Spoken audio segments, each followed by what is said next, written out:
Okay, gentlemen, went over the rules in the dressing room. This is not a title fight, 10 rounds. You're both good professional fighters. We come out boxing at the belt. Touch him up, please. In the case of Lennox, it was a major change because he had to fight a guy who was much taller, and he was not used to that. But if you watched Marquez's little brother Rafael knock out Timmy Austin earlier this year to take over the bantamweight division, you saw his hard right hand, and he won 40 of them, losing only a questionable decision loss to Freddie Norwood in a truly horrid fight in Las Vegas back in 1999. His opposition. That's true, and this guy's been very consistent in all. Most all of the great champions is coming from Mexico in the last 10, 15 years have pretty much come from his stable down there. Hard uppercut thrown with the left hand by Marquez, well placed. He claimed he had been in training for a fight a little bit down the road, but Boy Promotions to send him into this fight. Licona is doing a little bit more boxing or trying to box here than advertised. At this stage, it's typical of most of the Mexicans. They are pretty much CompuBox numbers in round one. Marquez 14 out of 48. Great combination by Marquez. He's placing his punches very well. In particular, starting off with his left hook to the body often. Marquez is routinely paid at night. They never came. Well, that's part of a learning experience. Over in his career, he wouldn't be quite so patient against Freddie Norwood. As a champion is. Placing his punches, pretty good defense. A way in to put on weight. As you said, so it would be certified. It's going to be hard to knock Licona around in there. Licona enjoying what appears to be a weight advantage. But Marquez lands a right hand over the top and a solid left hook. In each pocket. To get him up to 132 after he'd originally stepped on the scale at 27, right? Licona trying to go to the right hand with the body, and Marquez counting upstairs with the left hand.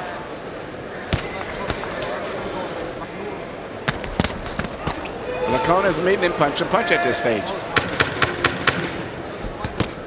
Hard right hand down the middle by Marquez. There's any real dominance at this point. The fight is still pretty much going nip and tuck. Marquez, but he haven't really dominated. Marquez risking a big right hand over the top. Licona tried to come back to the body. And that seems to have slowed the pace of Juan Manuel Marquez, although Raging Bull. No Raging Bull tonight yet. Cheery little movie, that Raging Bull. He being Licona. Yes. Yeah.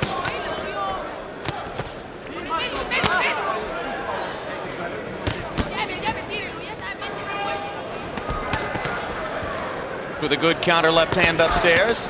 Now he feints upstairs and goes to the body with the left hook again. They exchanging left hooks to the body so much for the area that they're used to those body shots. A double left hook to the body, and then they're in the center of the ring. And the most effective punch in the entire fight has been the left hook to the body. And a right hand by Marquez. Marquez doubling and tripling the punch output of Licona. With 142 pounds entering the ring tonight. But for Marquez, this might be a little bit like hitting the heavy bag. Oh, yeah, it's punch up. At least he's getting. Or originally scheduled opponent, Derek Gainer. This is California followed with the red duct tape. Licona is kind of comfortable getting into his rhythm, whereas it seems as looking and feeling seeming a little bit more comfortable with the whole situation now. Marquez, 3 jabs in a row, followed by the right hand. Punches with authority. Whereas Marquez is equally as sharp and as crisp as he was in the first few rounds. So there's one block a punch with his left elbow and then throw a punch with the teeth to even think to keep up with the different things that he's doing. It would be so Marquez face off with Marco Antonio Barrera because they both have so much game. My favorites. Tremendously skilled. Licona is averaging 44 punches thrown per round, but landing fewer than 20% of them. Marquez averaging 52 punches thrown per round. Brothers, both Rafael and Juan, and they're both very it's never by plan. Zaragoza couldn't have knocked people out with a shovel, but still one. And it's one thing when you're training a fighter like Zaragoza who isn't going to knock anybody out. You know. Good decision nowadays.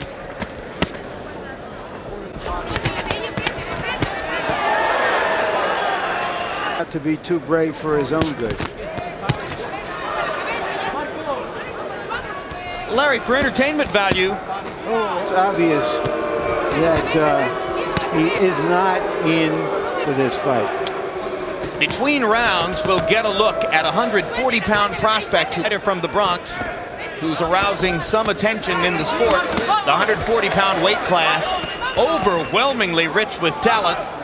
Well, he's on his way. I think the way he's looking now, he's going to be headed towards some big super fights with the guys like Barrera. His camp turned down an opportunity to fight. He's waited a long time. That lost him. Fortunately, sometimes, and this is the difference maybe between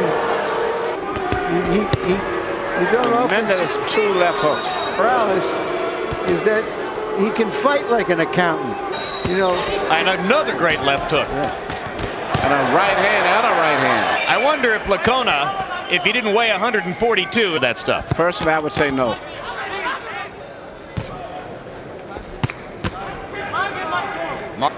So Licona doesn't know what to prepare for. This round, earlier he was landing with a lot of right hands on the top and left hooks to the body. And now Marquez doubling and tripling on that solid jab. Sure.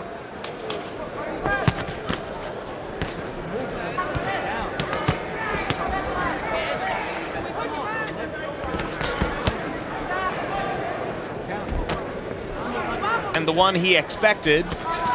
He's well on his way to an easy.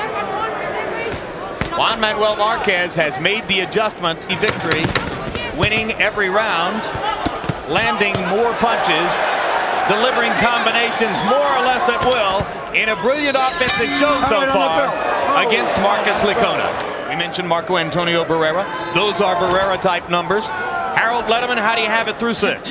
Effective aggressiveness, getting off first, and landing great combinations. Who scored the 9th round of the first Gaddy Ward fight, 10-7 for Mickey Ward, and ultimately that made Ward the winner in the fight. But Licona pounding with a left hook. Body. Licona still giving a spirited effort. That's fighting. So Licona says he was born to be a fighter. Couldn't. Right back with something. See there? Couldn't have imagined any other career.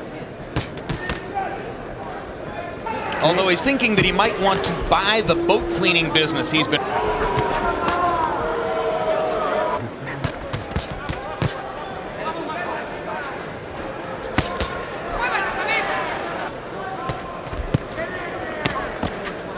him up.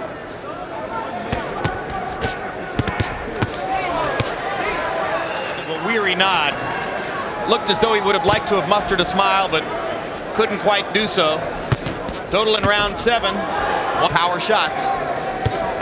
And Licona 10 out of 42. And one of the greatest, I think, most talented fighters in the world today, and fighting a very credible fight. Full foil for showing how dazzling Juan Manuel Marquez's offense can be when he gets it going. Great. Assuming he doesn't get caught with anything big from Licona, it's going to be great work for him. In this infancy, going into the final rounds of the fight.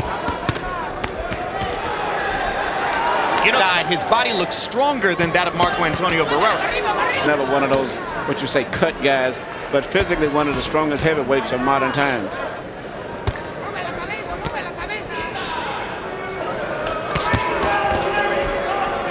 Morales has not been that consistent in recent fights. He looked good in some fights and looked ordinary in other fights. Marquez and Barrera has been very consistent for the most part in all of their fights the last few years. Well, and therefore is the difference.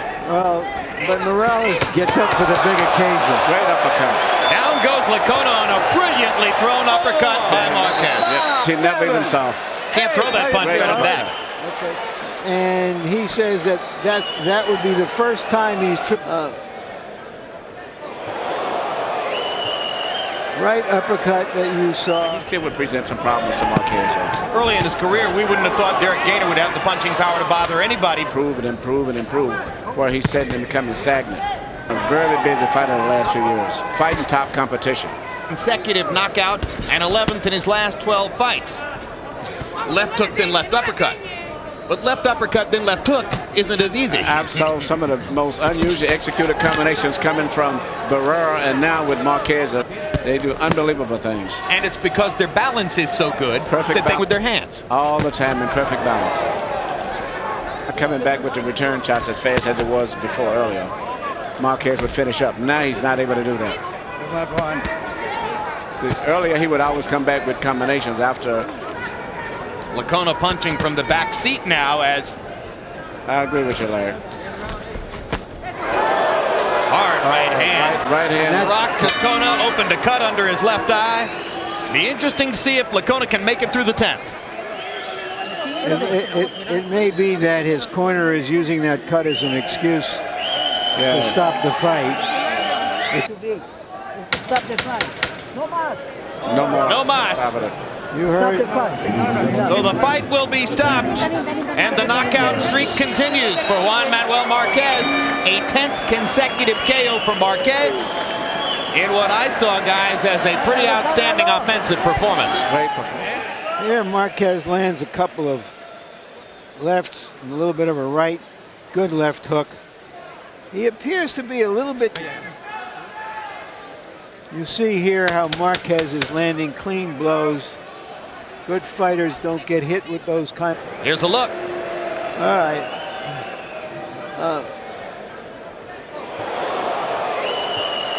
Right uppercut that you saw.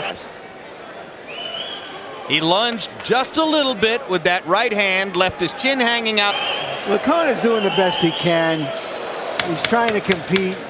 He is simply out. Let's go to Michael Buffer for the official particulars on the KO. Ladies and gentlemen, referee Richard Flaherty, acting on the advice of the physicians assigned at ringside, calls a halt to the contest. The official time at the end of the 9th round. Marcos Licona unable to continue. The winner by TKO victory, Juan Manuel Marquez.